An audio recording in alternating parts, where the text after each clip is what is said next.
Pemirsa, hari ini Ketua Umum PSSI Erick Thohir negosiasi dengan FIFA terkait masa depan Indonesia sebagai tuan rumah Piala Dunia U20 di Indonesia. Publik tanah air khususnya pecinta sepak bola hingga saat ini masih harap-harap cemas apakah Erick Thohir berhasil mempertahankan posisi Indonesia sebagai tuan rumah. Beredar kabar bahwa FIFA sudah mengirimkan surat pembatalan Indonesia jadi tuan rumah Piala Dunia U20. Tapi pemerintah kabarnya masih bernegosiasi dan belum mengumumkan hal itu ke publik. Saat ini, opini publik sudah terbelah soal timnas Israel yang bakal datang ke Indonesia. Ada yang menolak, ada juga yang menerimanya.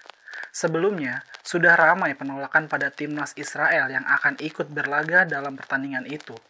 Tidak hanya berasal dari kelompok konservatif, tapi juga kelompok nasionalis. Dari kelompok konservatif sudah bisa ditebak. Pihak yang menolak adalah ormas keagamaan seperti FPI atau PA212. Untuk ormas keagamaan moderat, Muhammadiyah juga menyuarakan penolakan serupa.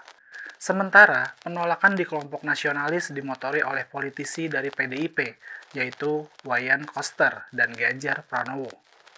Kelompok yang menerima kedatangan timnas Israel itu dimotori oleh kelompok nasionalis dan pecinta bola. Sementara itu, ormas keagamaan moderat dalam barisan ini adalah NU. Kedua belah pihak memiliki argumen masing-masing. Kelompok yang menolak mengingatkan pada penolakan serupa yang dilakukan oleh Presiden pertama Republik Indonesia, yaitu Soekarno. Selain itu, ada juga potensi ancaman terorisme yang meningkat jika timnas Israel tetap berlaga di Indonesia. Karena bagi kelompok teroris seperti Jamaah Islamiyah atau Jamaah Ansarut Daulah, Israel adalah musuh yang harus diperangi. Alasan itulah yang membuat kelompok yang menolak kedatangan timnas Israel menyuarakan pendapatnya.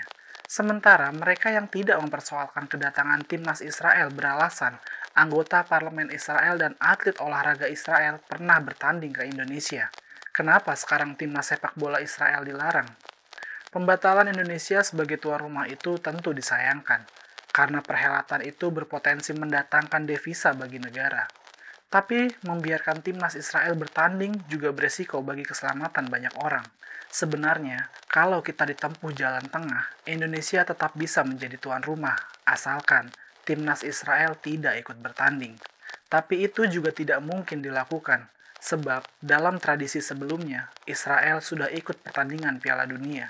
FIFA memang pernah mencoret nama Rusia dari daftar peserta pertandingan Piala Dunia karena agresinya ke Ukraina.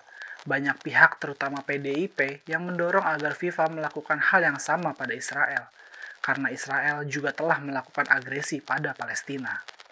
Tapi sekali lagi, dua kasus itu memang sulit disandingkan, karena agresi yang dilakukan oleh Israel sudah terjadi puluhan tahun sebelumnya. Dalam tradisi kolonialisasi, rentang waktu yang lama bisa mengubah identitas agresor. Misalnya Inggris dulu melakukan agresi ke wilayah Australia, atau bangsa Eropa yang dulu menaklukkan tanah yang sekarang disebut Amerika Serikat. Dalam kurun waktu yang lama, para agresor tercatat sebagai penduduk resmi wilayah tersebut, sementara pribumi di sana malah tersingkir. Israel mengalami proses penerimaan yang sama oleh masyarakat dunia, meskipun masih ada banyak negara berpenduduk Muslim yang tidak mengakui Israel sebagai negara dan tidak membuka hubungan diplomatik dengannya. Itulah mengapa organisasi internasional seperti FIFA menganggap Israel sebagai negara yang resmi dan sah untuk ikut pertandingan Piala Dunia. Keputusan ini tentu tidak dapat diganggu-gugat. Sampai saat ini, kabarnya pemerintah masih melakukan lobi agar pertandingan tetap dilakukan dengan berbagai penyesuaian. Semoga apapun yang diputuskan oleh FIFA nantinya menjadi bagian terbaik bagi Indonesia.